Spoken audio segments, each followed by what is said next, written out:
Replacing the screen is a relatively simple exercise. There are just 4 screws holding the original screen on. They're all the same size Torx head, so first we remove those. The 2 lower screws both have a clear washer underneath them.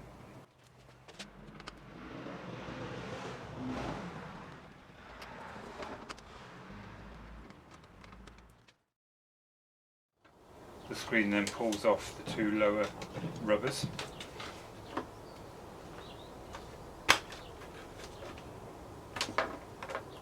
And then lifts away, and as we can see, the top rubbers remain in place.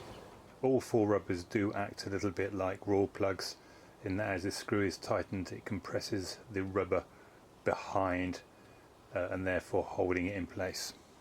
To remove the 2 lower rubbers they just need to be gently pulled out towards the front, and likewise for the 2 top rubbers they need to be removed from the old screen itself.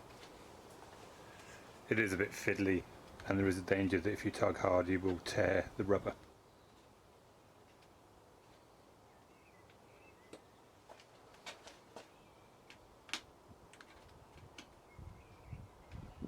My screen came with new fittings but I intend to reuse the old ones. To install the new screen we'll fit all 4 rubbers into the screen.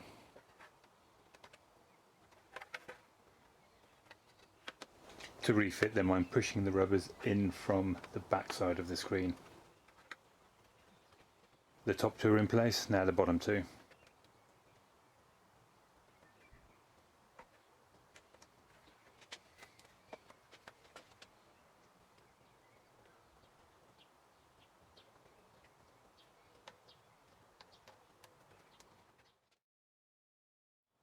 All 4 rubbers are now in place. To refit the screen we need to ensure that the top 2 brackets sit in behind the fairing and then slide it down to align the bottom 2 rubbers.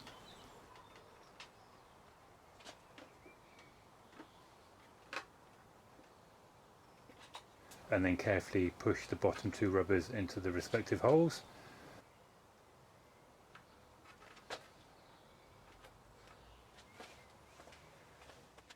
Refit the washers and the screws, and likewise fit the screws for the top 2.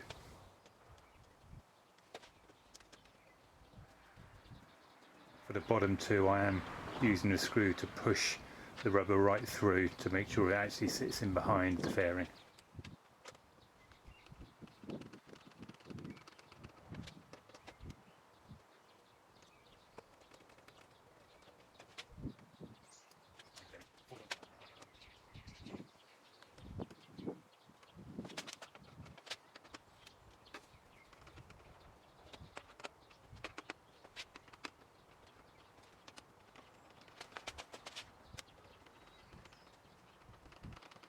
I'm not over tightening the screws. As I said, those rubbers do act a little bit like raw plugs, so they compress up behind to hold it in place.